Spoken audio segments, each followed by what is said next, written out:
Somebody like Tiana Taylor can wear it, and people are like, oh, that's dope. Somebody like Chris Paul can wear it. They be like, oh, that's dope. Somebody like, Giannis can wear it from Greece, and they like, oh, he wearing it. Bro, I was playing 2K. We got it in NBA 2K. There are white kids wearing this hoodie. That's crazy. I'm like, so I'm on my mic like, you have no idea what you got on. Like, obviously, they don't know it's me. They don't know it's me. I'm like, you have no idea what you're wearing. And they're like, yeah, it was free in the store. It was free in the merch store.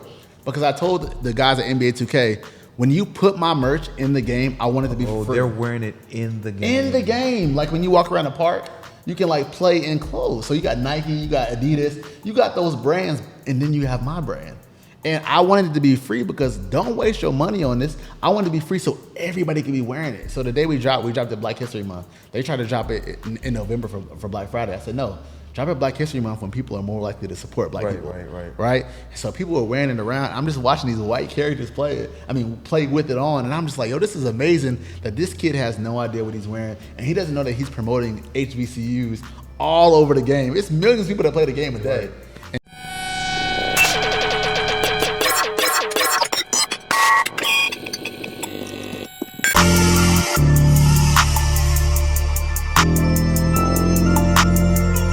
Describe myself in 2 words, rich and unemployed. These stones cost 2 birds. Let it count it when she bored. Deposit hit, checks clearing, ayy, nothing void. I know that ain't my ex calling, null and void. Where we going? Money going up, money counting. Welcome. My money going to the Rich and Unemployed podcast. I'm your host, Jonathan Dubuton, aka Finesse. And before we get started, go ahead and like and subscribe to the channel. Make sure you guys check out the Patreon. Check out the website, www.richunemployed.net. And we've got a very, very special guest, man. And I hope that he's rich and unemployed. Are you? Oh, yeah, for sure. Most definitely. Oh, for sure. Most definitely. We're going to get out of him. All right, so we both are wearing our clothing brands. He's definitely more experienced than me. If you haven't seen this is a really, really big brand. And if you went to college, if you watched the NBA, hell, if you play 2K, you've seen this brand. So go ahead and introduce yourself. Yeah, what's going on? My name is Corey Arvinger. I serve as the CEO of a company called Support Black Colleges, where we basically focus on getting our black kids back to our black schools. Just as simple as that, through clothing. Through clothing, bro. And that is like, bro, how long has this journey been for you? It's crazy. It really started in 2012, but I can't really claim it because I didn't really know what I was doing. Yeah. I kind of was just making clothes for fun. I wanted to be different and have something different. But I would say when I started taking it really seriously and like had no other option was about 3 years ago. 3 years? About 3 years ago.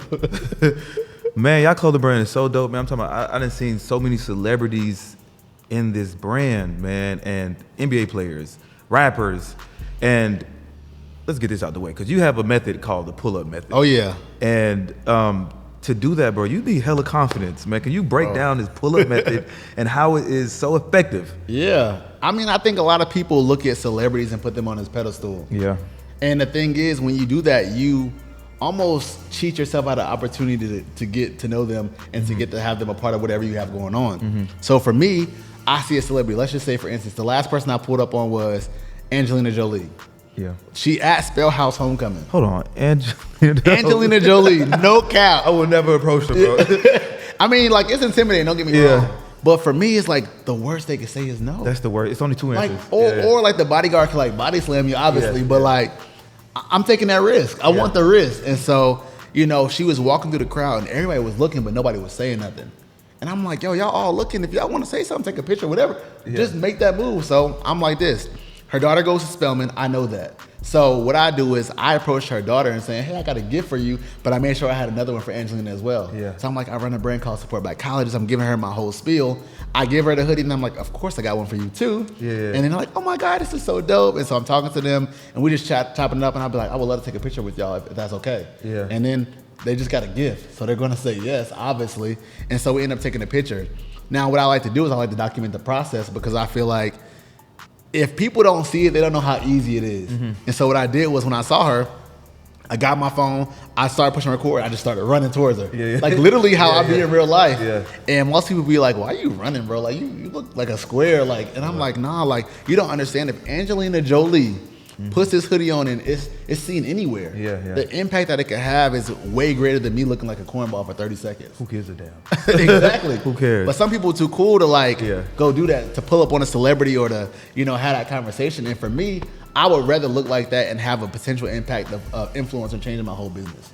Man, okay, I'm definitely gonna steal that and put that in my playbook. Oh yeah, use that, please. So like you just have these items on hand. Yeah, so at the time we were vending at the actual event. But at any point in time in my car, I'll have a small, medium, large hoodie, XL hoodie, just in the car, just because. So for instance, I was at Clark Atlanta's homecoming and I was playing in the Clark Atlanta alumni basketball game. Don't ask because I didn't go to Clark Atlanta and I'm not an alum of their basketball team, but I was playing in the game. You're gonna find a way. I'm gonna find a way. Oh, you know us. We're gonna finesse our way in there. You feel what I'm saying? But Dwight Howard was there.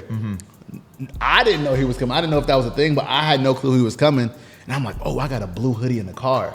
So as soon as I saw him leaving out, I ran to my car to get my hoodie. Same thing. I picked up my phone and I started running because I wanted to show people the process of what it looked like. I pulled up on him. He actually was like, well, I'm about to put this on now. He put it on. He was like, let's record a video. We recorded a video.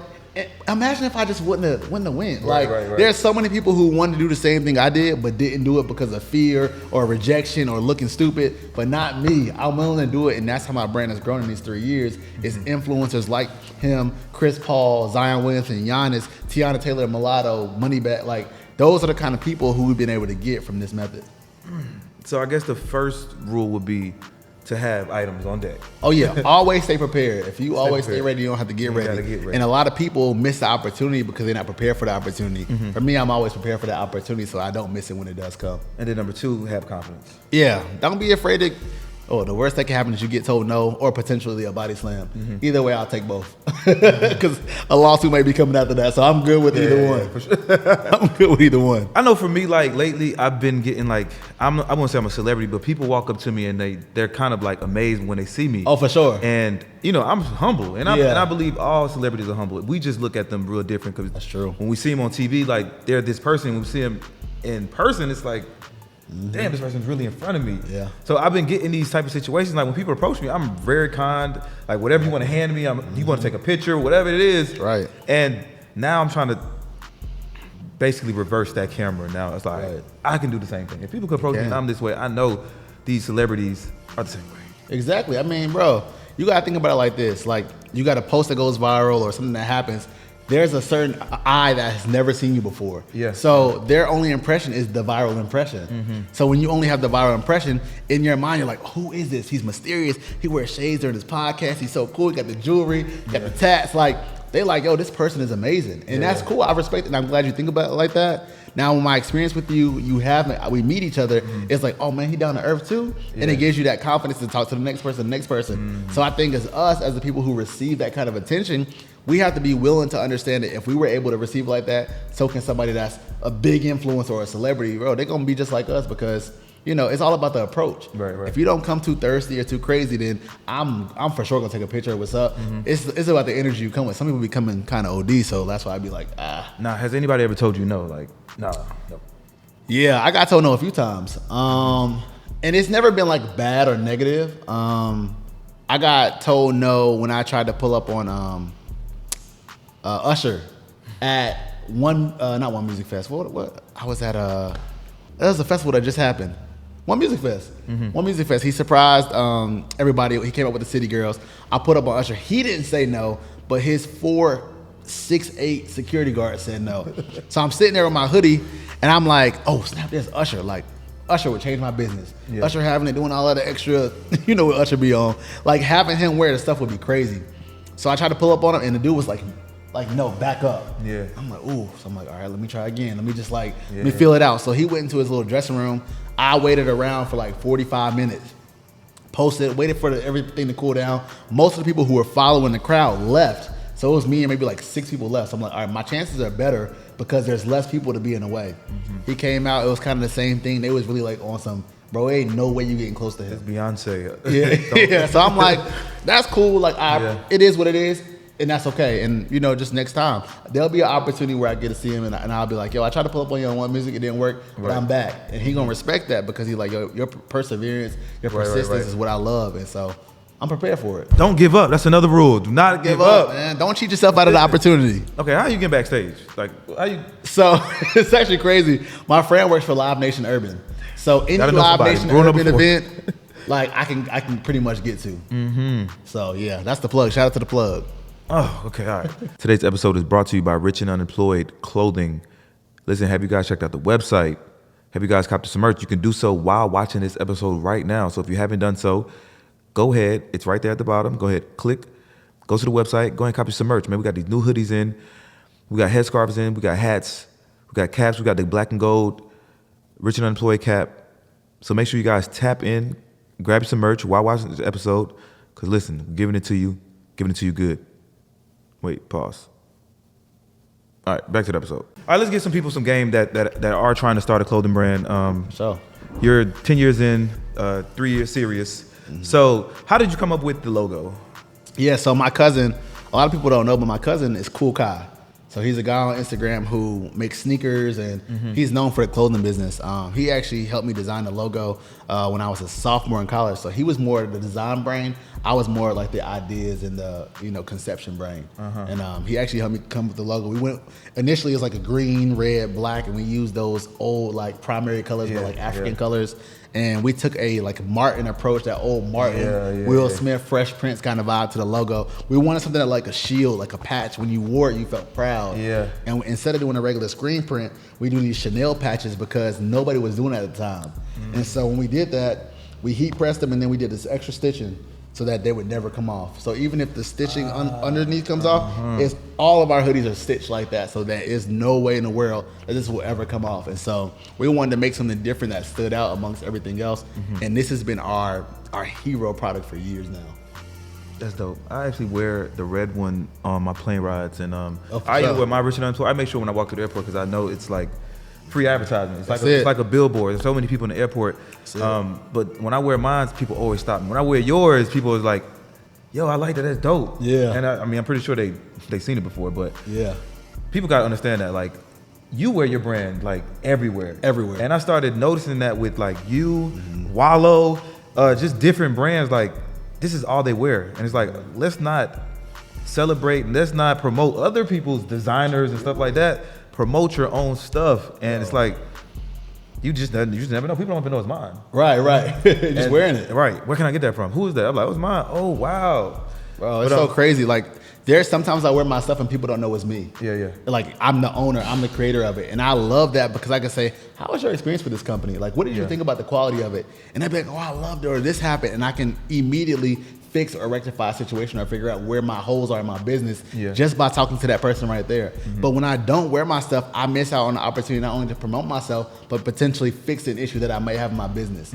So for me, I always like to be a walking billboard because why would somebody else wear my stuff if I don't even wear it? That's a fact. Like if you catch me out of my stuff, just know like it was dirty or like I just ran out the house something, but I'ma always wear my stuff. And some of these brand owners, they're out here with their clothing line, they're saying, oh, so-and-so won't buy from me or I never get any sales. Bro, you don't even wear your own stuff. Right. Like I've never seen you wear your own clothes, but you worried about why somebody else won't buy from you. It don't make no sense to me. So you're the reason I actually started playing basketball in my brand. Corey, dude, I'm gonna do it too, man. Yo, no, let me say something real quick. Yo, you be playing the cool grays. I be like, bro, you playing the red ones? Yes, but no, it's not the same, bro. The cool gray release, like you gotta remember, like so as a young child, I couldn't afford the cool gray 11s. I couldn't get those shoes, so I have them now, but they're like I've never worn them. They're like a coveted shoe, and you just be hooping in the. I'll be like, bro, you are tripping, bro. Like, but I respect it. I love 11s, but I ain't playing in those. I don't play my breads. I play in some all red ones. Ain't playing the breads. Okay, I just didn't look at the cool grays like that. I don't know. It just. The breads I will never play in. I know that for sure. For sure. Okay. Others, they just not getting touched. No, for sure. But I never been like the Jordan guy for real. You know? So like it doesn't hit me like it hit you though. It definitely hit me. I couldn't believe it, but a lot of people say that like the cool grays. Bro, when you rich and unemployed, you ain't gotta worry about something like that. That's it. Look, another pair. I got a plug that's gonna give me another one. For sure. All right. So in your 7 years 10 year, 3 years, you took it serious. In the 7 years, where did you fail at? Like, how did you fail over and over again, and what was your biggest mistakes? Let's go with that. I mean, so many. Like, I think one of the biggest failures I had was not being consistent. So like, I can't expect the brand to grow if I'm not consistently working on it. Yeah. And so many people are the same way. You want your brand to grow, you want to make money, you want to get influencers, you want to get followers, but you're not every day putting in a little effort to get towards the end goal, which is to have the biggest brand possible. So in between those 7 years, I was doing stuff like I worked for Tyler Perry, I did marketing and branding. I had my own social media marketing company where I was helping people grow their social media. I was doing everything but my brand. And so there came a point in time where when I was working for Tyler Perry, I was kind of just like, I like doing this, but this is not where I see myself like having a career for the rest of my life. So I made a conscious effort to be like, you know what? I'm gonna quit. I'm just gonna quit. It's nothing wrong with it. I just need to change my situation, change my environment. And so I decided to go full-time with Support Black Colleges. And the result of that was, you know, obviously what you see today. But I think consistency is the main thing for not just me, but a lot of people. Just not being consistent. And then a lot of people are comparing their journeys to other people. Oh, man. Like, you get on social media, you see somebody, oh, he got this, he got that. Oh, he did $100,000 today. Yo, you never know where they at in their business or their journey. Like, they could be on day 105 and you on day 2, and you like trying to compare your journey. And I think so many times we do ourselves a disservice by comparing ourselves to others, and it causes us to have a mindset where, oh, well, since he already did it, I guess, you know, it ain't possible for me. And we get this scarcity mindset, and we feel like we can't succeed or do it because somebody else already beat us to it, when I can have a clothing line that's worth millions of dollars, and so can you, and we could be in the same house. It don't even matter. Like, my cousin literally has $1 million shoe brand, and I have $1 million clothing line, and we work together on so many things. So I just think consistency and sticking to it was really my biggest mistake, and now that I've done that, the results have shown. Just imagine if people that invented cars after Henry Ford, if they would have had that same idea, like, come on, well, he already invented the car.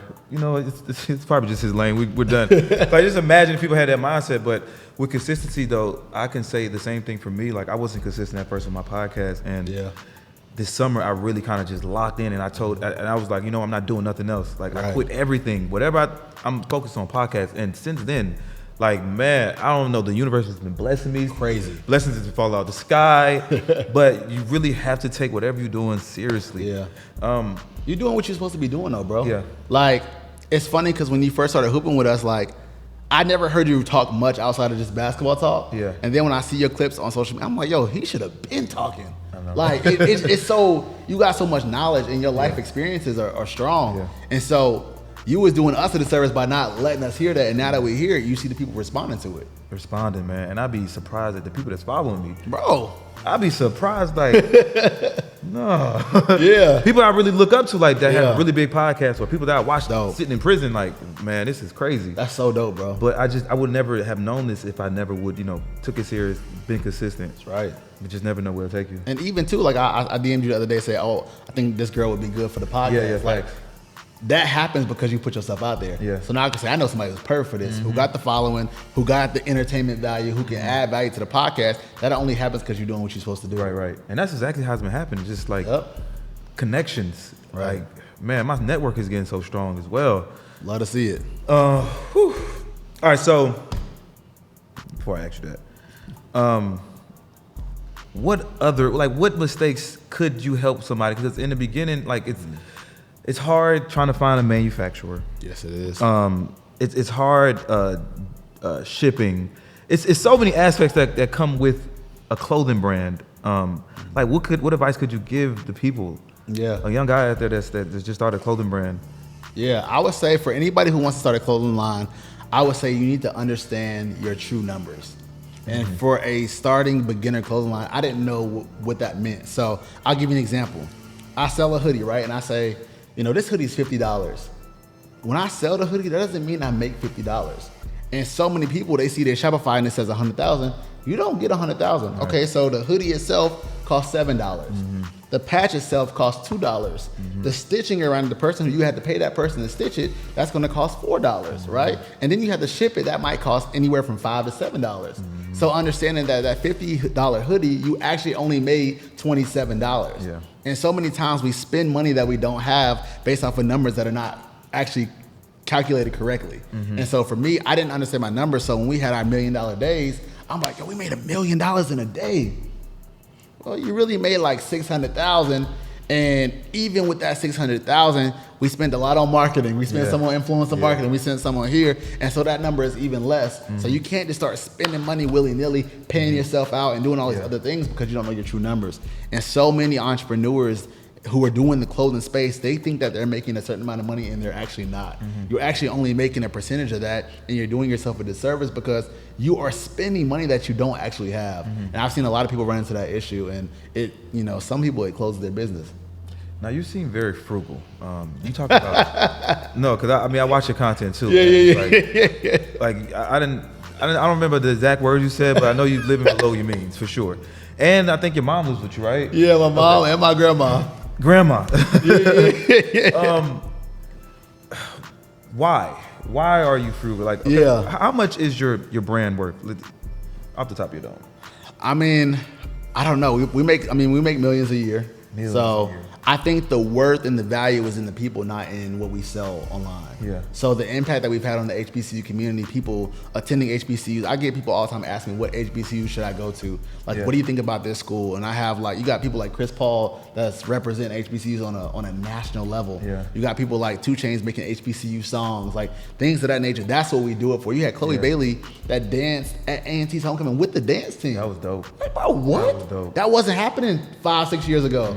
And even like NBA All-Star, we did NBA All-Star for the last 2 years, and we implemented a game where they now have an HBCU game that's played at NBA All-Star. That never happened before. So when you ask the value of the brand, it's hard for me to give it a number, but it's really about the amount of people that we affect and we impact. As far as the frugal question, I wouldn't say I'm frugal. I would just say that I spend money on things that are important to me. And so I bought a house last year, and that was like a big investment for me. And what I decided to do was, my goal was always to retire my mom and buy her dream house. And because I couldn't currently buy her dream house, I could move her into mine. And so I was like, look, don't pay no rent, retire from what you're doing. You and my grandma come down here. I got 2 extra bedrooms, y'all can stay in those rooms.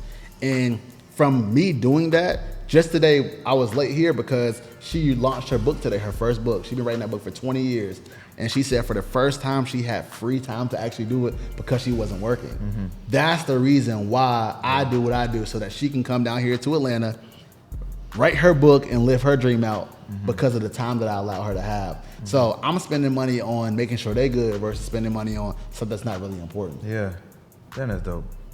I meet some guys, man, they really don't got it like that. And I was just having a conversation with one of my friends, and he was basically saying, we were saying that guys would go spend money on women, and rather than go save their mom first. Their mom, out here busting their ass daily, still working, and you know what I'm saying? This should be your purpose in life. That's right? True. Your mom did all she could for you, and it's like, now you got to return the favor. Yeah. It's like, we forget that. Okay, this, it's just society right now. It's just got us messed up. But that's crazy, bro. I couldn't imagine it. And it's so funny. My mom told me for a long time she would think I'd never have a girlfriend because I don't be spending money on women. Yeah. And it's because I understand what my value is. And a lot of men don't see their value. They think that they have to lead with money. And when you have to lead with money, you have to understand that that's all you are, is a transaction to somebody. And when you're only a transaction, well, that's what it will always be. So I'm gonna lead with me, what I have to offer as far as personality and all of that other stuff. I'm gonna see if you like me for me. Yeah. And if you don't, then that's cool. I didn't spend no money. You can go to, there's a lot of free dates, my guy. Oh, man. You can hang out right out here at Atlantic Station. You can get a cookie or something, but we can go to the park. We can go see some light show. You can do a lot of stuff for free. A lot of stuff. And have a good time. Yes. Have a good time. But so many people be like, oh yeah, let's go to STK. STK, I was just about to say that. You showing your best hand, and you can't keep up with this. And you're going to have to keep up with it. You're going to have to keep up with it, because if you get them used to it, you can't go from STK to something regular. You just have to keep up with it. It's like $90 steaks every week. Come on now. But like you said, it's free dates everywhere, and girls really appreciate that. They do. It's thoughts. They just want the time, the effort, and the thought that counts. Yeah, and definitely. But okay, your girlfriend, she's pretty. Yeah. I don't be looking at her like that, but. No, I appreciate it's a compliment, trust me. And listen, if you thought she was ugly, you'd be like, dang. Yeah. She's a pretty girl. So, is she, I know you're not going to talk bad about her, but okay. I'm going to keep it 100 about her. Okay. Okay, I guess in the first approach, did she look like one of the, the average girl in Atlanta? Yeah. So, what's really crazy? I always feel like things happen in your life when you are doing the things you're supposed to do. And we just kind of talked about that. So I actually met her doing community service. Every month I do this thing called #lunchbag where we make food for the homeless and pass it out. Yeah. I do it every month, right? She was there. She was by herself. She was supposed to go with her medical school group, but they didn't show up. So it was just her. So it was this cute girl at the table. I'm at community service. I'm like, oh, who is this? Like, I'm asking the girl who ran, like, you know who this is? And she's like, nah. So I just sat at the table with her. We talking, a little conversation, nothing too crazy. Yeah. I started talking to her. She said, oh, I'm a first year medical school student. I go to Emory Med. I want to be a doctor. Da, da, da. I'm like, oh, snap. So a girl is at community service. It's called gravy, man. She's trying to be a doctor. Like, Yeah. you don't see that in the club. But I'm No. at community service. So we make a little conversation. We follow each other on social media. It's cool. Everything is like, you know, I'm liking her stories and stuff. Nothing too Yeah. crazy. But I want to be present. Like, Yeah, I'm yeah, here. sure. Just so you know. Bro, the next week, bro, I saw her at church. I cannot make this up. I'm like, yo. Look at God. Literally saw her at church, and so I'm like, "Yo, this is a sign." So I instantly was like, "Yo, I'm trying to talk to her." And what ended up happening was she was playing hard to get like on some, I gotta study. So what I did was I'm like, "Okay, I get you gotta study today. Where you gonna be at? I'm gonna be at this library, or whatever." I went and bought her food because I was like, you know what? You're not gonna have a chance to eat today since you're studying so much. I'm just gonna bring you some food. And so I would like do little stuff like that here and there. And she was like, yo, every guy that tried to talk to her, once she said she was busy, they let that excuse like stop them. And I was like, nah, like if I want you, I'm gonna go get you. So I'm gonna do the things that don't make your life harder, but make your life easier. And it's stuff that wasn't hard for me to get. But me to Uber eat you some Chick-fil-A, I mean, it cost me $20. Easy. But look where it got me. And so I'm like, I see the value in her. She about to be a doctor. She lives low maintenance. Like, Yeah. when we started dating, I was like, yo, stop wearing these Converses. Please. These white Converse, she just will wear them with everything. It was pissing me off. And I'm like, yo, we gotta get your swag up. So I bought her some cement threes. I started buying her some shoes. And she's like, you don't have to spend this money. Like, she's very like, you don't have to do that. Yeah. Coming from a traditional Indian and Creole family, she like, we don't spend money on stuff like that. But for me, I'm like, I can't have a dope clothing brand and dress like this and you wearing dirty Converses. And so I had to retrain her mind on how to look at things. Like, if you like something, you can get that. It's okay, because I know that you're not with me for that. Right. Like when we met, the business wasn't booming. I was driving like a 2006 Mazda that was like, it was not in the shape that I would want to impress a girl with. Yeah. I was living in an apartment that was like pretty much in the ghetto. Like right before I blew up, I met her. And I told God, I'm like, thank you, God, because I probably wouldn't approach her once I had my Maserati, once I had my house, those things. It would have been harder because I knew I would have, I've been feeling myself a little bit, and I would have tried to test out what that could get me. So I'm so glad I met her when I did. I bet that's like, well, I know that's so many guys' dream. Like, let me find a girl before the money comes, because that's when you know it's real. It's real. Because once you see the Maserati and you see the cribs, and they'll see that and get attracted to that. And you don't know if it's real love or not. Do you love me because of this? And if it was to all go away, would you still be here? That's true. And lucky for you, I don't even know how you caught that in church. I'm blessed. Like, I'm blessed. Hey, when you go to the house of the Lord, He will bless you. I promise you. With a wife. With the wife. And it's like, this is like a church you always went to? Yeah, like I had been going. So she says I went to the heathen service. That was a 12 o'clock service. That was like, I didn't want to go that early. She went to the 10 o'clock. I went to the 12 o'clock. So she always had been there. I just never had seen her. And one day I just happened to go to the earlier service because I think I had something to do later that day. And I just happened to see her. Wow. Like, come on, bro. Like, how does that even happen? So y'all been together like 3 years. So yeah, now it's been like 3 years and some change. August made 3 years. Let me ask you this question. So my homegirl called me yesterday. Yeah. And she was like, let me tell you about this guy I'm talking to. Like, he wants me to move in, but he lives with his dad. And I'm telling him that we need to go get our own place together. And I'm like, why would you? Like, he's living in his purpose. That's what he want to do. He want to stack up and stay down. Let him do that. Don't come in. It's like trying to check. So has your girl ever came at you like, we need to get our own spot. We don't need to be living with your mom? Nah, never. Well, you're not living with your mom. Your mom living with you. Yeah, facts. It is a difference. No, so I think that it's a difference. I don't live with my mama. My mama live with me. Right. And it's so funny, just not to go off topic, but like, so when you a child and you got to clean up on Saturday and like there's things you got to do. Yeah. I be hitting my mom with that. I'm like, where you going? Did you clean the kitchen before you left? Ooh. It's so fun. It's so fun. But it's like it's just like a little banter. But I love that I could do that. Yeah. I love that I could do that because it's all love. Like, I understand she was trying to teach me certain lessons, but To your point, like I said, my girl is very self-sufficient. She don't ask for nothing. So she actually had an apartment right outside of here, down the street, and she lived on her own. I would actually come to her more because my mom and my grandma lived with me. Yeah. Sometimes we wanted our own private time. But even still, when we talked about if she was to stay here for her residency instead of going to Philly, that she would have moved in with me. And I would have had to give my mom and my grandma a time limit on how long they could be here, just because that's what I'm trying to do in my life. But because she went to Philly, I'm like, all right, cool, y'all can stay as long as I want. Because for me, it does a lot of things for me. First of all, it keeps me out of trouble. Having a mom and grandma in the crib, like, you ain't bringing nobody in that house. Right. Because they love her. Like, it would be crazy of me to do that. And then two is like, I always have home around. So like, they cook, they clean. Like, it's an ideal situation, honestly. Where you from? North Carolina, Greensboro. Where you from? Greensboro? Oh, country. Yes, sir. 336. Hey, you what can up? make it out of anywhere then, man. I'm trying to tell you, and it's so crazy that like, I just had this conversation because for my birthday, I'm actually going to do something in Greensboro to give back to the city. Yeah. Because people don't go back and give once they've made it. We got a lot of dope people. Like if you ever seen P-Valley, Alphonse, who's one of the main characters, he's from Greensboro. Yeah. One of the girls from the Shy, Burgundy Baker, she's from the city. Like it's people that are from there, and so many times we blow up. And not to say that they don't give back, because they do, but it's one of those things where we kind of forget where we came from. And so I want to make a conscious effort to give back to the city that made me who I am. Like even if it's not cool, or it's not Atlanta, it's not Houston, it's not New York, it's Greensboro, North Carolina, and we produce some talent for real. And so I definitely want to make sure that I give back to the city because that's what raised me. Giving back. How often do you give back, bro? Like, I think that's the thing for your brand. Yeah, I mean, I give back every day, like literally daily. And I think that sometimes when you say give, people think monetary, and it's not always monetary. It's time, it's attention, it's advice, it's things of that nature. Like I said, I was late here because I was helping my mom launch her book. And so I got a bunch of different people together that are high-level entrepreneurs to get on live with us that would charge people thousands of dollars. They did it for free because I asked them to. Oh, wow. Even when I was back at A&T, they had homecoming this past weekend.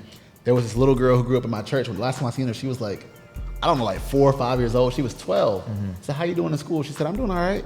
And her mom said, she has all A's and 1 B, and she's in 7th grade, I think. She said she's taking a 9th grade class. That's what she got to be in. So I gave her $10 for every A she had. So, it was like $50, but to a 12-year-old, she's like, oh my God, it's $12. And I'm like, every time I find out you have a good report, I'm gonna give you some money.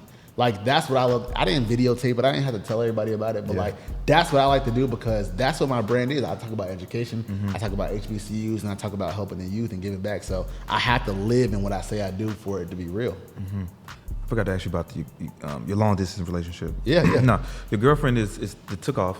Yeah. Gonna be a doctor. For one, do you trust her? I trust her. 100%. 100% because I knew how hard it was for me to get her. So I knew if it was hard for me, and I like to think I got some decent game. I like to think I'm not ugly. I like to think I have something going for me. It was hard. Like, she made me work for it. And two, like, you got to understand somebody's background. So, like, I think I'm her, like, maybe second boyfriend. Man. Yeah. How? Sway? Go ahead. She's super Indian, like traditional Indian family. You ain't doing all of that, right? Yeah. Like, you not. She knew she was going to be a doctor since she was little. So that's her path. I was just lucky enough to find her along that path. Yeah. So I do trust her. Like, and if I didn't trust her, we wouldn't be together. Like, if you think somebody out there better than me that can do better than me, all right, then go with that. But understand that you gonna lose out, and then I lose out too. So like, it's like, act crazy if you want to. But two, like, I'm up there all the time. Like, I'm going up there in 2 days. Okay. Pretty much every 3 weeks I try to go see her, just for both of us. Okay, so every few days you're going out there just so it can... Every few weeks. Few weeks. I say 3 because she works 6 days a week, 12-hour days. Yeah. So even if I am there, she's going to be gone for 12 hours of the day. Then when she's home, she want to sleep. That's something like, how could you even have time to mess with somebody else? You at the hospital all day from 6 a.m. to 6 p.m. You going to go and mess with somebody and then go back to... Nah, that's a lot. You got to do a lot. So I trust her and she trusts me. So, okay, by being apart, that space, is it making you guys, strong as a unit? Yeah, it's interesting, man. Like, I've never done long distance, and I always was like, man, you doing long distance? You crazy, bro. Like, but for me, I feel like we both understand that what we want long term. So the idea is marriage, family, kids, all of those things. When you have the end goal in mind, you're gonna do whatever it takes to get to that end goal. And it's all about communication. So for instance, if she worked and got off at 6, I would give her some time to get home, settle, not talk to nobody because she's dealing with patients all day. Yeah. Then we would say, all right, at 8 o'clock, let's watch our show. So we'll turn on Netflix together. 1, 2, 3, play. We'll play our Netflix show and we'll watch it together. At the end, we'll talk about it. Or if we eating dinner, all right, go make your dinner. I'm gonna go make my dinner. We come and we eat dinner together on FaceTime. Like, you have to make time for the things that are important to you, just like anybody else do. You trying to make it to the league, that's what you're gonna do. Go to the gym and practice. You try to, be a top chef, you're gonna keep cooking and trying recipes. So if you wanna make a relationship work, you're gonna make it work. The people who have excuses, they don't really want that relationship. They playing around, they don't think that it's serious, and they don't want that marriage and that end goal. So for me, because I want that, I'm gonna do whatever it takes to make sure that's happened. And now that we are on the same page and we both agree on that, it makes it a lot easier. What a love story.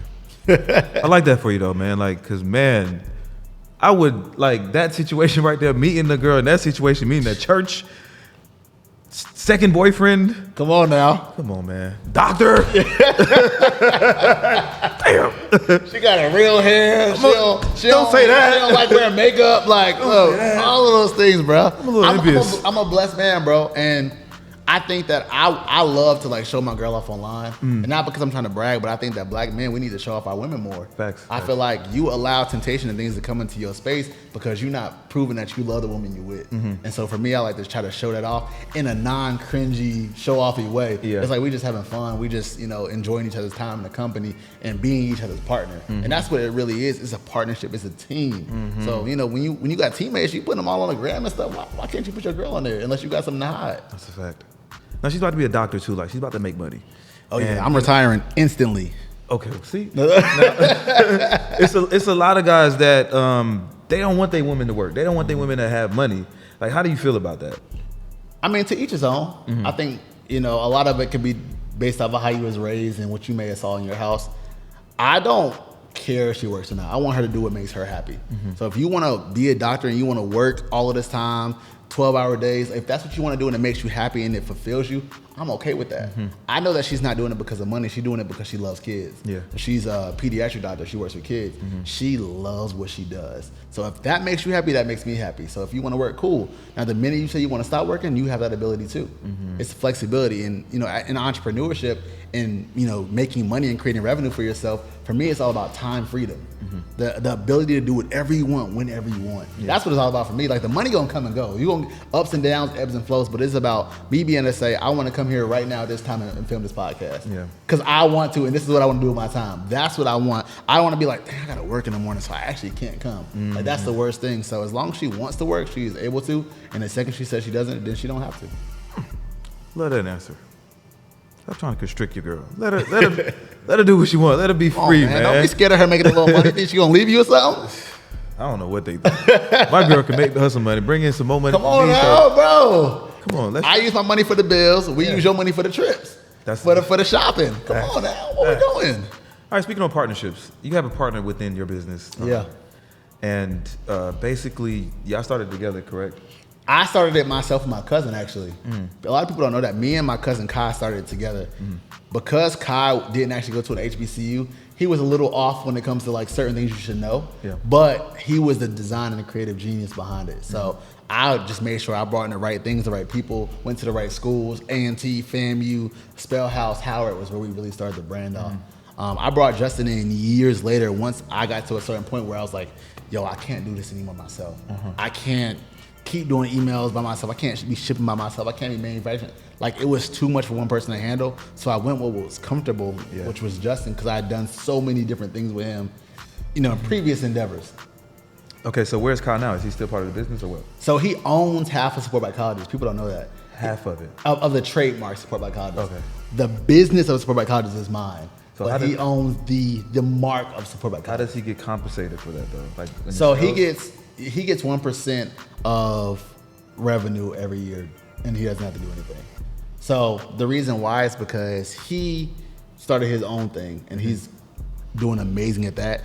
And for us, we built it from nothing. Like, literally, it was nothing. Even when he made the first mark, like, we wasn't really, it was just making stuff. Yeah. And so when I took it to the next level and legally filed it as a business, the business of Support by Colleges is mine, but the mark is both of ours. So did y'all have to have a conversation about it? Like, hey, listen. Oh, yeah. You're going to get 1%.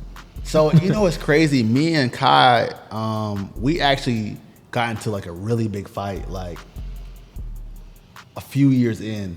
And we just kept butting heads. Like we're so much alike that like just our egos are strong. Like we're prideful. We don't want to be wrong.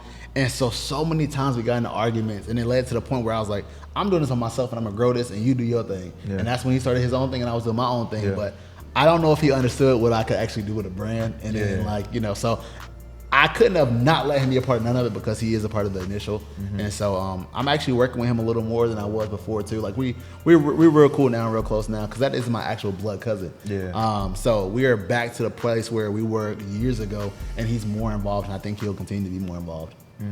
Now, has money gotten in between you and friends or family in your come up? I will say that has money gotten in between us? I will say that not obviously. Yes, I think so, but it hasn't been obvious. So I'll give it an example. Sometimes when I'm talking to some of my friends back home who I grew up with, they'll make comments like, oh, you Hollywood, or you like this, man, and they'll say stuff like that. And I'm like, why are you saying? I'm the same person that I've been since middle school. I've always been outgoing. I've always been popular. I always hooped. Nothing has changed with me besides how much money I make. Yeah. So when you make comments like that, it makes me feel like you were threatened or maybe envious of my success. So when you say has money gotten in the way, I think that it's affected the way people look at me and feel about me. Yeah. But it hasn't ruined any friendships from what I can see. But I might be oblivious to some things as well. Because you're from a small town too, so yeah, on the outside looking in, you're in Atlanta, you all celebrities are wearing stuff. They like people. I went home to G-Ho. I'm trying to tell you, Auntie's homecoming, and the amount of love I got, like my friends were taking pictures of me. It was so weird. I'm like, bro, we used to slap box in the bathroom in high school, and you like, hey, bro, let's take a picture together. I'm like, oh, I'm cool with it, but it's just like, I understand the impact that I've been able to have on people who were in the same places they grew up. And I always say a life hack is to get out of your hometown. Like you gotta move away. You gotta try to do your own thing. You gotta like plant your seed somewhere else and see what life is like out of your comfort zone. So many people don't grow because they stay where it's comfortable. But pressure makes diamonds. You gotta get that pressure. And when you get that pressure on you, then it's gonna show what you can really be, which is a diamond. So I did that. I moved to DC first, and I moved to New York for a year, and I came down here to Atlanta. Every move was just, I want to go, and I went. It was no thought process. It was no, okay, so I can make this. I just went, and I made it happen. And I like put myself in a position where I have to make it happen, or I'll have to go back home. And every single time I've never had to go back home because, I do what I do best, which is hustle. I just had this conversation the other day with somebody. Bro, you got to get out your hometown, bro. You have to, because it's gonna slow you down. You get too comfortable. You got too many friends. You got too many distractions. It's always at an event. You go to another city, state. You don't know nothing. You got to restart button. Yep. And all you got to do is just focus on yourself. That's right. So, okay, with you and Justin, he's mostly like the brains. Yeah, I would say he's more technical, analytical. And I'm more like creative, marketing, branding. For sure. Like looks, like photo shoots, all of that. Okay, now, what all this he does? Because like he does like just the back end stuff. Yeah, he sells like a lot of courses and teaching this and stuff. Yeah, I think he's going more into that direction. And for me, like I've been just focused on growing the brand as much as possible.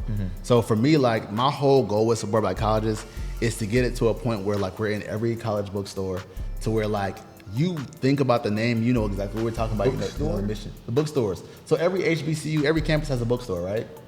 And instead of me trying to sell all my stuff online, why not go to where the people already are? Oh, put them in the colleges. In the bookstore. Next to the... You got to go buy the books. Every year, freshman, sophomore, you got to go buy the books. Why are we not in there so when you go to buy your books, you can see our stuff too? This guy's a genius. Like, we making it difficult. So I'm working on a deal with like Barnes & Noble to try to make that happen, right? That's one thing that's really important to me. And then also the money that the bookstore makes from that, I want to create a scholarship from, so that not only can you get the stuff there, but it can be going towards a student, who may have purchased at that direct university. So those are the kind of things I'm trying to implement. I want Support by Colleges to be a global brand. Like, even though it's like such a niche, like HBCUs Black College, I always tell people, it's called Support Black Colleges. It doesn't say I went to a black college. It doesn't say I'm going. It doesn't say. It says support. So you can support and never went. You can support and you got the cousin that went. Like the brand is so broad, but it's so niche. And that's what I love about it, because somebody like Tiana Taylor can wear it and people are like, oh, that's dope. Somebody like Chris Paul can wear it. They be like, oh, that's dope. Somebody like, Giannis can wear it from Greece. And they like, oh, he wear it. Bro, I was playing 2K. We got it in NBA 2K. there are white kids wearing this hoodie. That's crazy. I'm like, so I'm on my mic like, you have no idea what you got on. Like, obviously, they don't know it's me. They don't know me. I'm like, you have no idea what you're wearing. And they're like, yeah, it was free in the store. It was free in the merch store. Because I told the guys at NBA 2K, when you put my merch in the game, I want it to be free. They're wearing it in the game. In the game. Like when you walk around the park, you can like play in clothes. So you got Nike, you got Adidas, you got those brands, and then you have my brand. And I wanted it to be free because don't waste your money on this. I want it to be free so everybody can be wearing it. So the day we dropped it Black History Month. They tried to drop it in November for Black Friday. I said, no, drop it Black History Month when people are more likely to support black people. Right? So people were wearing it around. I'm just watching these white characters play with it on. And I'm just like, yo, this is amazing that this kid has no idea what he's wearing. And he doesn't know that he's promoting HBCUs all over the game. It's millions of people that play the game a day. Right. And so that was just such a blessing and an amazing. I got that situation by the pull-up method. I'm pulling up on folks, bro. Yeah, explain that. How did that happen? How did you get the brand on 2K? Yeah, so it's actually very easy how I did it. So essentially, I use social media for my work benefit, right? Yeah. So this is what I did. I went to Ronnie 2K and I said, let me see who Ronnie 2K follows, right? Yeah. Ronnie is like the face behind 2K. He only follows like 400 people. So I'm looking through every single person to see who he follows. And I would say about 20% of those people are people who work at 2K. Mm-hmm. So I'm looking, I'm like, all right, he's in development, he's in this. So I send a DM to every single person that worked at 2K. Hey, my name is Corey. I have a brand called Support Black Colleges. A lot of NBA players wear our stuff. We need to be in this game, right? So out of those people, I probably sent 50 DMs. I would say maybe 3 responded. 2 were like, oh, this is dope. Let me see what I can do to help. And nobody ever hit me back. Mm-hmm. But there was this one guy, Tim Parham, shout out to Tim. He said, oh my God, I went to UMES, which is the HBCU, and I played basketball there. I love your brand. Bingo. I'm like, bro, you love the brand? Let me send you some stuff instantly. Oh, let me send you some stuff. Boom, let me get that to you instantly. Let's not waste no time. He said, I don't work in that department, but I know somebody who does who can help. So he linked me with this lady that same day. We got an email thread. Literally a week later, I was sending her designs to put in the game. I mean, it was that easy. And it was only because I found a way. See, some people, I don't know how to get in contact. Y'all trying to reach out to Ronnie 2K, who has millions of followers. He's not going to see that. Right. But Tim, I think, has maybe 2,000 followers. And I had a verified page. You're going to look and see what they want. Yeah. And then when he looked, I came with some value. I was like, boom, here's the hoodie. I want to put this in the game. He's like, oh, this is bad. I went to HBCU, so I'm proud to help you out. Mm-hmm. And now, we have a partnership with NBA 2K and looking to get back in this year. Easy breezy. Yo, don't make it difficult, bro. Don't make it difficult. I gotta step my game up, bro. I gotta step my game up. Okay. Dang, that was, but when I look at the brand though, if you just look at it, you just see the black colleges. Yeah. But when the support says it all. Yeah. You don't have to be in a black college. That's right. You don't have to know anybody, but you just support this. You could be in Spain, you could be in Australia. That's it, bro. That's okay, how did you just put the support on there? Was it always, we're gonna make this called Support Black Colleges? It was always kind of like that. I think that for me, when I came out of high school, I didn't know anything about HBCUs. Mm-hmm. No one told me. I went to a white private school because I played basketball. So they weren't saying go to Howard, North Carolina A&T, Spelman. They were saying go to Wake Forest, go to Duke, go to Carolina, go to Chapel Hill. And that's where I was applying. Mm-hmm. And my mom had actually went to Howard, and I just applied just because she went. I never had visited. I didn't know anything about it. I didn't know it was an HBCU. I just applied because my mom went, and I was just trying to, I'm going to apply because you went. Mm. So when I went to visit Howard, I stepped on campus, and I was like, yo, this is wild. I'm talking about fine women. I heard. Everywhere. I heard. I'm talking about everywhere. Music blasting, grass green. We in D.C. Mm-hmm. It was... the sun was shining differently on the day that I visited. Mm-hmm. I don't know what they was doing up there, but it was meant for me to go there. And when I had that feeling, I'm like, yo, it's so crazy. I almost missed out on something that changed my life. And so I vowed to always tell people about HBCUs, mm-hmm. and the way to do that was through clothing. Mm-hmm. That's what's up, brother. Mm-hmm. I know the episode is getting really good. Before we dive any deeper, I need to get into the sponsor for today's episode. Being an entrepreneur, creating and maintaining a business is tough. We all know this. There's 1,000 other people that's grinding just like you. What I'm getting at is you don't have to do this alone. Did you know that there's a morning call every day, Monday through Friday, 8 a.m. Eastern, It's called The Morning Meetup, made for you. It's created by David Shands, the top entrepreneur who built multi-million-dollar businesses. Yes, you heard this correctly. This is a group made by entrepreneurs for entrepreneurs. Do you feel stuck? That means you need to get into the room with high-level entrepreneurs. Get in the room. Basically, if you're tired of holding your own weight and it's entrepreneurship, you need to join. www.themorningmeetup.com. Join, connect, grow. I'll see you guys there. Let's back to the episode. I want to ask you about, because you be around the Migos, bro. You play basketball with Quavo, right? Yeah. And, it's unfortunate that Takeoff died last night. Right. Woke up to the news. I don't know, that broke my heart, bro. It really hurt. And I don't know him personally, but, just the impact that he has on the culture, the group itself. And it's like all these rappers are dying, bro. Yes. And young too. Young. He was 28 years old. In that situation, it wasn't due to like a robbery or he got set up or anything like that. He just, like, how do you even, okay, you a guy with money. I mean, you don't be in the streets. You know what I'm saying? But like, not at all. not even a little bit.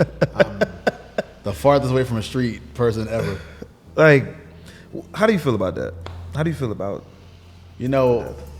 rest in peace to him. Like, it's so unfortunate. I think that it all starts with like putting yourself or not putting yourself in position for that to happen. Mm-hmm. I think a lot of the celebrities and rappers now, like, there's a lot of like stuff that's rapped about that's like guns, killing, shooting, sex, women, all of these things. Mm-hmm. And so when you talk about those kind of things, you always have to be prepared for anything. Yeah. Even if somebody's not trying to set you up, just being prepared, having security. Mm-hmm. And it's unfortunate that you might have to have security 24/7, but this is what rap culture is now. Yeah.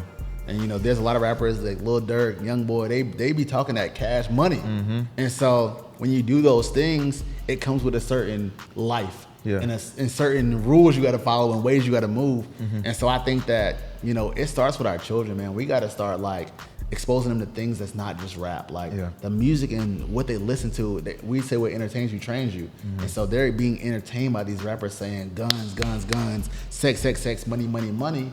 So that's what they think is real. When they don't understand that you could go to school, get a good education, find a woman that you love that's fine, mm-hmm. marry her, start your own, like there's other ways to do things, but I think that we are so into the culture of living this hip hop lifestyle and being on social media with all the money in your arms and doing all of this. Yeah. And then ain't nothing wrong with that. Listen, whatever you want to do, I'm cool with, but a lot of people think that's the only way and the only option. Yeah. And two, because of these things that we got called cell phones, no one wants to get embarrassed. So like people don't knuckle up and fight no more. It's not like let's duke it out and then dap it up and we out. Yeah. Folks is like, oh, you embarrassed me? Mm-hmm. I'm gonna pop you. Mm-hmm. And it's like social media really ruined those, like, well, people used to fight in the bathroom at school. Yeah. Like, and it'd be over. Like the teachers don't know about it. Like they fought, it is what it is. Now like somebody get beat up in the bathroom, somebody come back with a gun the next day. Right. Because it's went like around the whole school. That's life, but it starts with what we let entertain us. Mm-hmm. And so many things that are negative are entertaining our children. I'm hearing about, like, even last week in North Carolina, where I'm from, a 15-year-old and a 19-year-old got killed at a house party. First of all, why was that 15-year-old at the same house party a 19-year-old was at? Mm-hmm. One is in high school and one is in college. Mm-hmm. Why did that happen? Then in Philly, they were saying like a bunch of kids just got killed. Like, and it's like kids killing kids. Mm-hmm. But we are, as parents, like a lot of these kids are growing up on a cell phone. All they do is give them an iPad so they can be quiet. Yeah, and they're looking at, and they're exposed to so many things at an earlier age. Mm-hmm. And it's causing us to raise these people that are being raised from rappers and these people who are talking about things that are not positive. So I think that's just an effect of that. It's so unfortunate because nobody deserves to die like that before their time. Nobody. I don't care what bad you've done. Like, I just think that, we have to put ourselves in a position when we live that kind of lifestyle to not be, not be accessible like that. Very true. I feel like as you're growing in life, once you start leveling up, it's just certain situations you have to realize, like, I can't be in anymore. That's right. Right? Like, okay, if you're a rapper, if you're an entertainer, basketball player, like, it's just certain situations that I just can't, like, I done made it to this level in life. Okay. There's new things I need to be surrounded by. Like, dice games. I'm rich enough where I can be at a casino now. I don't got to be around thugs no more. Yeah. And it's like I think people want to keep that image, or they want to be in that atmosphere just because that's what they're used to. Yeah. And bro, I've grown. You know what I mean? Like I don't go to my hood no more. Right. Not saying that I'm scared of the hood, but it's nothing there for me. It's nothing there for me. The people there, the conversations, the women, there's nothing there. I don't go there because I've outgrown that so much. Come on now. It's nothing wrong with growth. Nothing wrong with it. it. So many times people make us feel guilty for outgrowing our old situations. Like, why are you mad that I became a better person than I was before? Right. And you want me to constantly go back and forth into the place that set me back when I'm trying to move forward? It don't work like that. It don't. I can't take one step forward and 2 steps back, and that's exactly what I do every time I go back into a bad situation. We gotta stop glorifying being a part of this culture that's street hood violent. Like, that's such a negative thing to worship. Like, can we just why are we not praising these entrepreneurs? Why are we not supporting each other who are trying to do things the legal and right way? Yeah. Like, get it how you live. If that's your only means, I can't even be mad at you. Right, I can't. But if I can help you get out of that situation to make you have other means, I'm more willing to do that as well. I think people got to realize who they are now too. Like self-realization. with the entrepreneurs in Atlanta, they becoming like the celebrities now. Like Facts. this circle that is growing, like people are, It's crazy. they're known, and it's like you have to really kind of watch your surroundings. You have to understand, like, okay, I'm not just I'm like this guy on social media, but people don't look at me like I look at myself. Right. So you got to be on game, or like when you walking into like areas in the mall or wherever you walking to, like clubs, parties. Like what I look like being at a party. Come on now, and not with a section. Right. I can't be walking through it like. Wait. I mean, and to your point, it's like you never know who's watching you. So like even like today, I'm out and about. I went to what did I go today? To Target, and I'm in Target. And somebody's like, "Oh, Corey, what's up?" And I'm like. Right. Like, what's good, bro? Yeah. I didn't know what he wanted. He like, bro, I saw you on David Shan's podcast. And I'm like, oh, well, that's like, now I'm like, oh, okay, that's what's up. But I'm like, dang, like, he seen me from all the way to, imagine if he was somebody who wanted to harm me. That's a fact. Like, you got to think like that because you just don't know. So that's why you don't see me wearing jewelry and all that stuff. Like, like, I mean, sure, like, I get it. Like, ain't nothing wrong with it. But at the same time, I ain't wearing it to the grocery store. Right. Like, let me be in a controlled environment with people that I know also gonna have the stuff on. That way, it's not You like won't I'm be the singled only out. one. But I ain't going to the grocery store with a bust down rollie and like, come on, bro, what we doing? I mean, because some people that's all. I ain't gonna say that's just all of them. Like that's, how can I say? I don't want to. Some people that's just all that they have, right? You know what I'm saying? Like this jewelry makes me, right? And I get it. I'll never want to be these people. But same situation. I was walking in Atlantic Station. I was walking with a lady, and it was 2 guys, and it was like, yo, that's him right there. Oh wow! And I looked. I was like, what's up? Yeah. Yo, that's you. What's up, bro? I was like, I said, I didn't know what y'all was on, man. Took pictures with me in there, and I didn't know what y'all was on, man. Like, you can't be that's him right that, there. bro. Like, I couldn't just keep walking because if I kept walking, you probably snuck up on me. But I had to stop. Like, that was good. Right.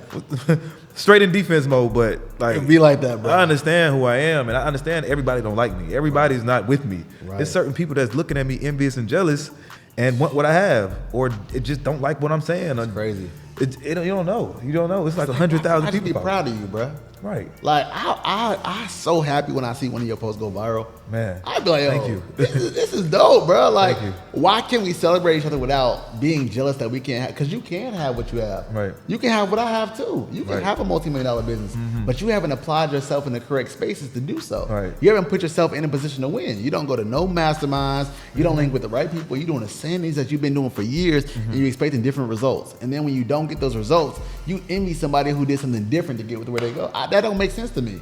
It don't make sense. And that's why a lot of violence has started, is because people didn't take themselves serious enough to go after it. R.I.P. to Takeoff. For sure. R.I.P. Takeoff. Crazy. Yeah, I got to do an episode about that tonight. I just got to speak about it. Right. I'm actually gonna drop this little portion tomorrow because it's just so current. Yeah. Because I'm pretty sure people want to hear it. Yeah. So fortunate, man. What else you got for the people, bro? Man, what the people need? I got a lot. Listen, my brain is just full of things. Right now, I'm in a current space where I'm looking to just impact as many people as possible. Do you ever see a point where you're gonna stop with the clothing brand, or is this like something you're just gonna pass down to the kids, generations, or just like a stepping stone to get somewhere else? I think it's gonna definitely be a stepping stone to get somewhere else. I don't think I'm gonna work in the everyday activities of the clothing brand. Yeah. I do eventually want to pass off to somebody who's actually better than me at it. Like, I think my vision is the best for it, but I don't think I'm the best person to run it. Oof. And that comes with self-realization. Damn. Yeah, like, I don't think I'm the best person to run this brand, but I think I'm the best visionary for the brand. And so what that means is, like, for instance, I'm not a great CEO, right? And what I mean by that is people see the word CEO and they think, oh, I'm just a business owner. But if you look at the definition of what a CEO does, they manage, they do these things, they numbers, all the stuff that I don't like to do. Yeah. What I really am is I'm a chief marketing officer. I'm a CMO because I like marketing, branding, partnerships. That's what I really am. Yeah. But I operate as a CEO because that's all I was taught. And I think that that's what being an entrepreneur is just being a CEO. Right. But honestly, there's somebody who can come in this company, run the company better than me, take me to heights I couldn't while I work in my zone of genius, which is marketing. And once I get that person, it's a wrap. Because I can now remove myself from hiring, firing, looking at payroll, worry about shit. I ain't worried about that because somebody is an expert at that. Wow. All I'm doing is marketing and pulling up on folks and getting these influences. Like, that's what I really need to be doing, working in my zone of genius. And so many entrepreneurs fail, not because they're not good at what they do, but they don't have a self-realization of what they are actually good at and who is better than them at that thing that they are not good at. And so I would love to hire a CEO of school like colleges. Somebody who has, a degree, who has experience in supply chain, somebody who, knows how to talk to manufacturing and negotiate, somebody who knows the proper procedures to hire, somebody who knows about the breakdown of like what an insurance should look like from a business standpoint, somebody who knows about tax. Like, I'm not great at all those things. That's why those things sometimes lack in my business. But you talk about marketing and branding, there's nobody better than me. Like, I know I'm the best at it. So, That's a powerful statement, man, to realize, like, okay, these are my weaknesses. I know my strengths. I don't have to be the boss, right? I don't need this title. It's my brand. It's my company. I don't have to have the title CEO. I think people, when they see that title, like, I want to be the boss. I want to delegate. I want to move the pieces. But like, your strengths. Like with me, with my podcast, I know my strengths is sitting on this mic and posting content. You're the talent. I'm the talent, and I don't want to do nothing else beside that, right? It. And I get that. And I totally get that. I don't care about nothing else but that. But I'm gonna get to the point where that's all I'm doing, bro. And it's crazy you said that because I be having these same thoughts. I mean, there's people who are founders and owners of a company, but they're not the CEOs. So like you look at somebody like I can't remember which role she plays, but Jeannie Buss.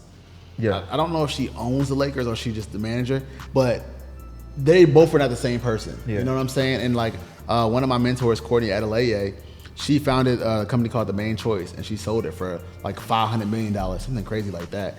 And now she is the CEO of a company called I don't want to say it wrong, but I think it's Obali, and it's like a conglomeration of companies. She is the founder of it and the owner of it, but she has CEOs under her, and she's just making millions.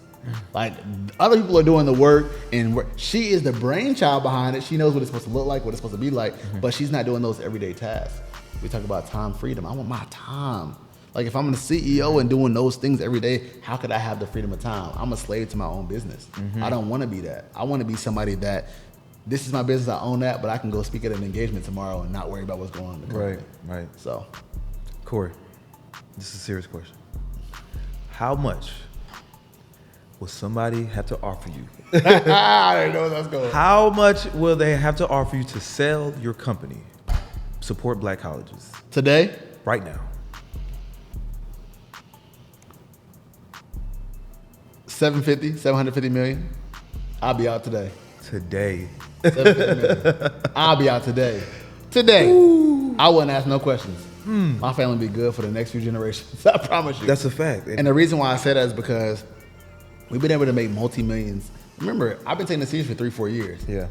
If I could do this with my lack of knowledge, not being a CEO, if I could do this in 3-4 years, come on, it's worth a lot.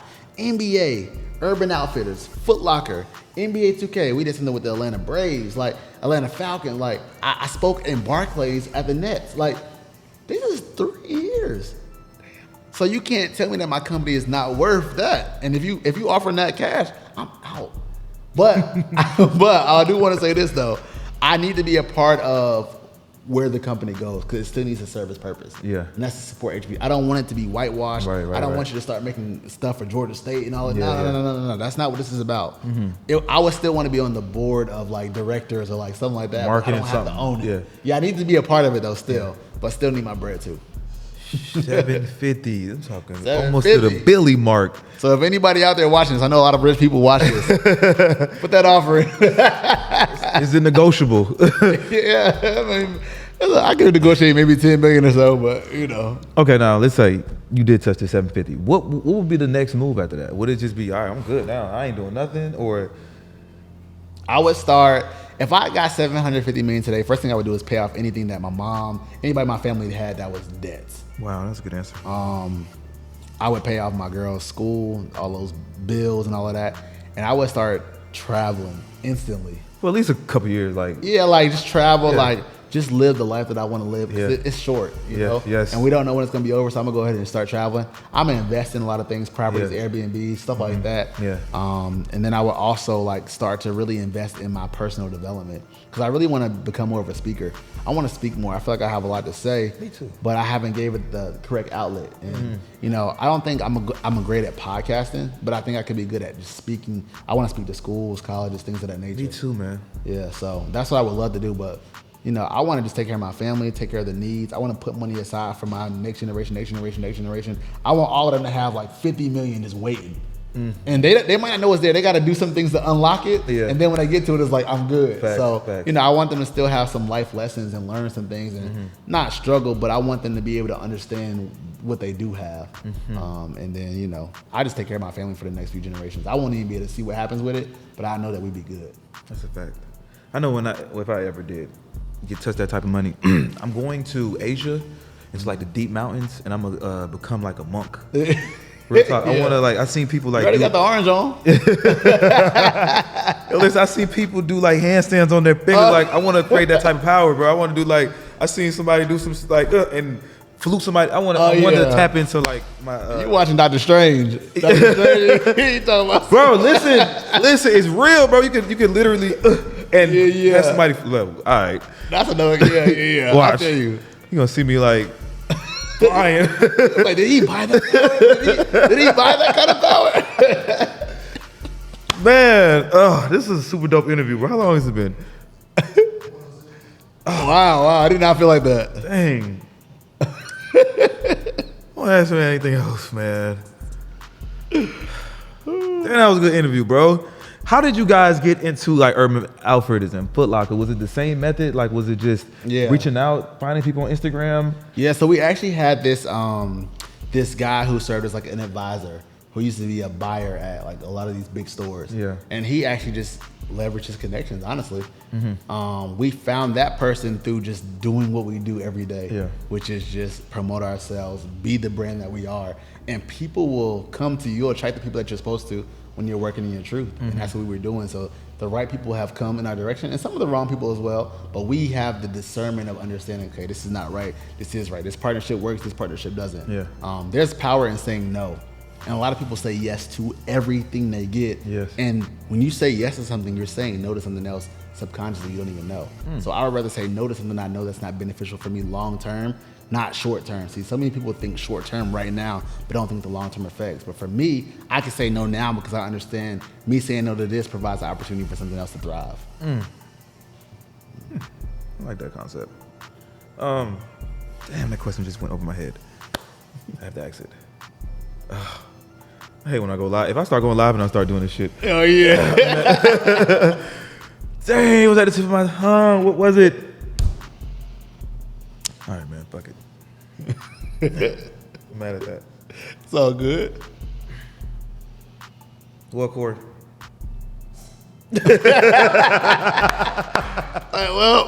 Man.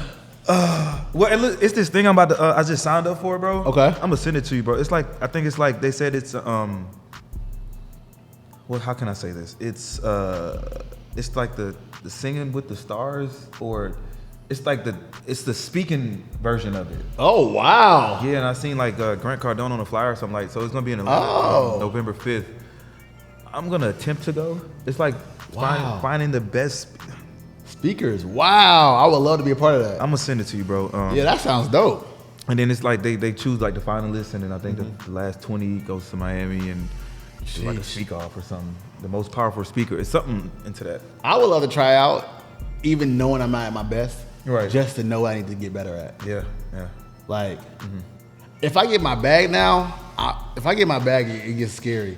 But I gotta get, like, I can't just turn it on like that. Like we have a conversation as we go on. I get a little better and better as we go along. But I mean, that's dope. I'm all for putting myself out there and seeing what could happen, because you never know. No, why don't you get you like a mentor for, like, speaking?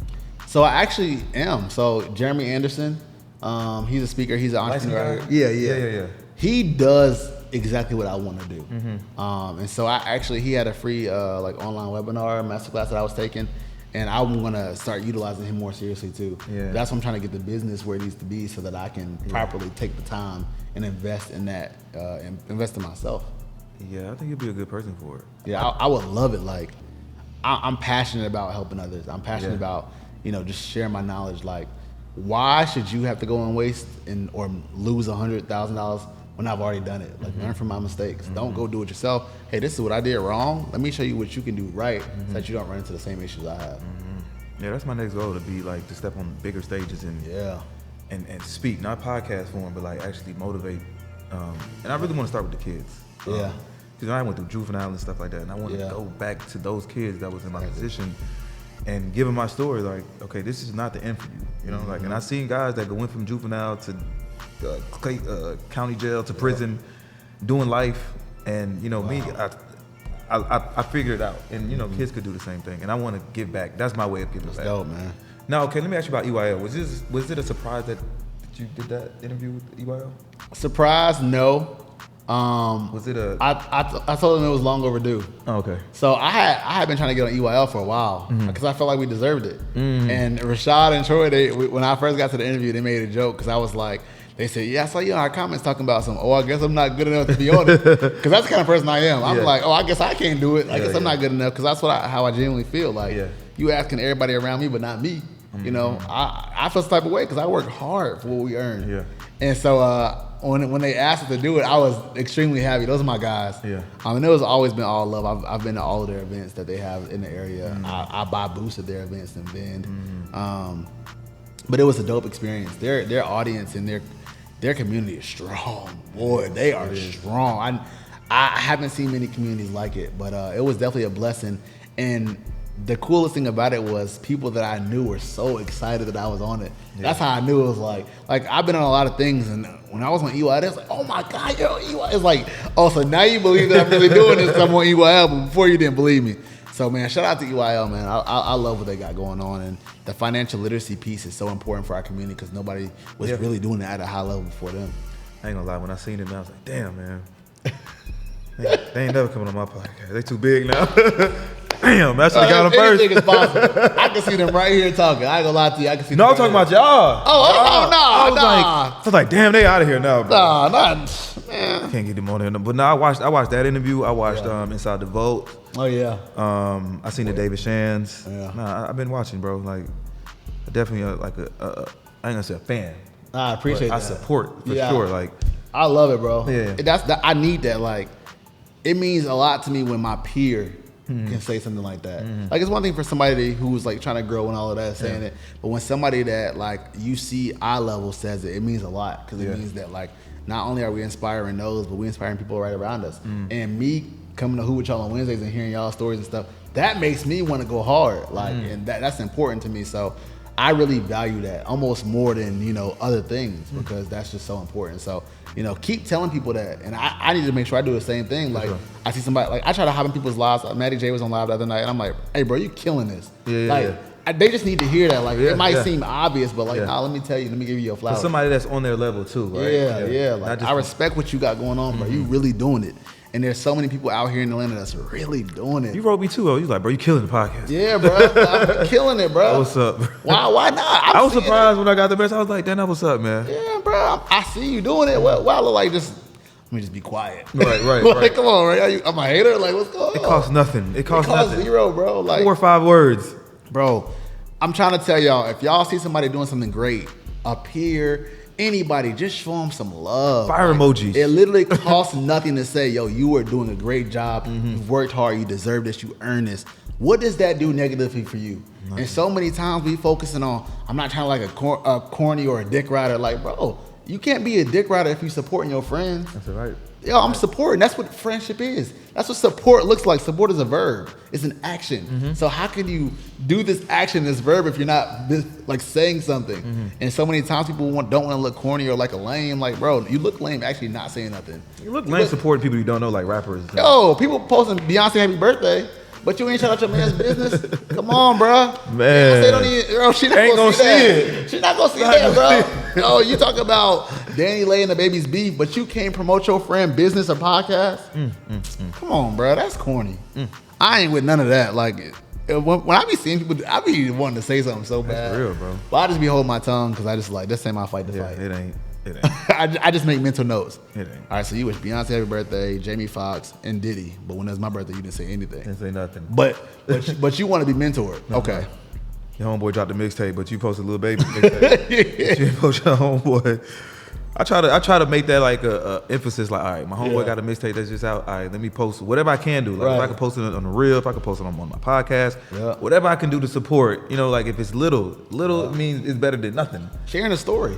Nothing. Just sharing that one post of the story. Like, it don't take nothing. In 24 hours, it'll be gone. Yeah. It's that easy.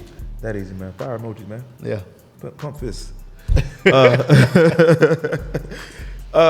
You mentioned community. Like, is support Black causes? Like, is that something that I work on? Like, building the community? Oh my God, that's all we work on is building community.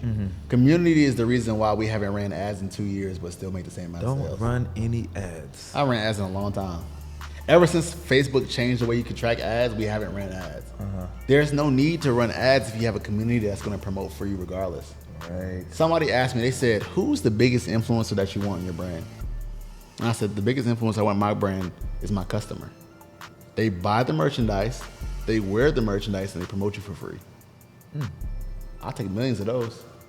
I'll take millions of those. People focusing on these big names, focus on your community. Figure out what they want, figure out what they need, figure out how you can serve them the best, and they will always repay you. I promise you every single time. So that's how we can run this brand, grow this brand without no ads. We got real influencers who are our people who paid for the stuff. They paid shipping, they paid for the production, they paid for all of that, and they still promote for free. That's the kind of customers I want, and that's why we build community.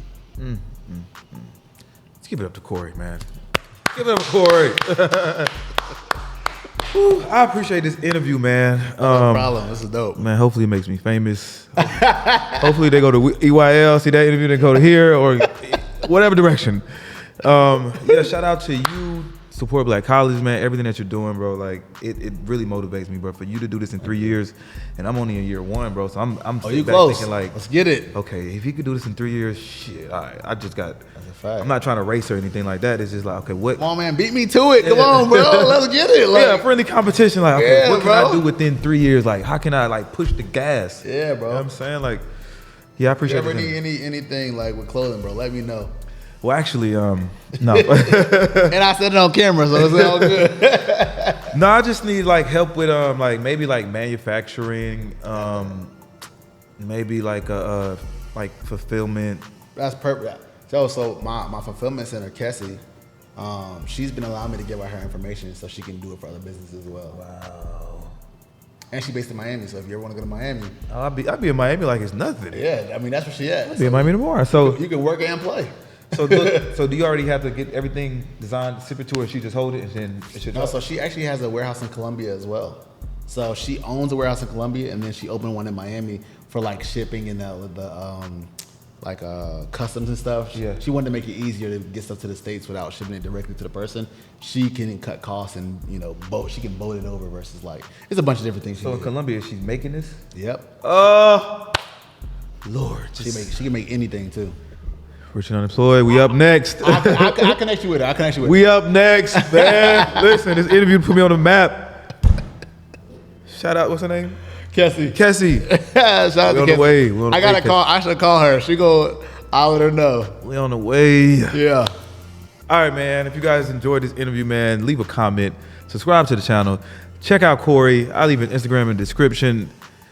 Man, it's been a blessing, man. Just sitting here talking to you, bro. Like, I know I'd be busting your ass in basketball, but sitting here with you is a different... Stop the cap. Oh, what's up, bro? All right, man. Till we meet again, man. Richard Unemployed, the podcast, number one podcast in the world. Yes, sir. Yes, sir. Oh, that was dope, man.